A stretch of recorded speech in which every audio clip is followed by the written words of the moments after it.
I am 27F and my boyfriend 28M is an amazingly thoughtful, solid man.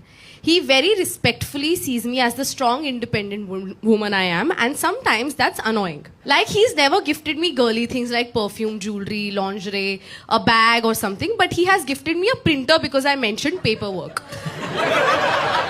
A water purifier because I kept ordering Bisleri. A pressure cooker because mine made a weird sound. He gives me everything I need. But I don't want to be solved. I want to be loved.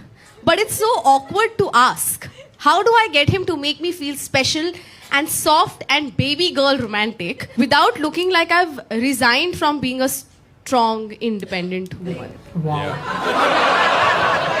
When you watch this episode online, it's going to cut straight to one girl in the front row with flowers.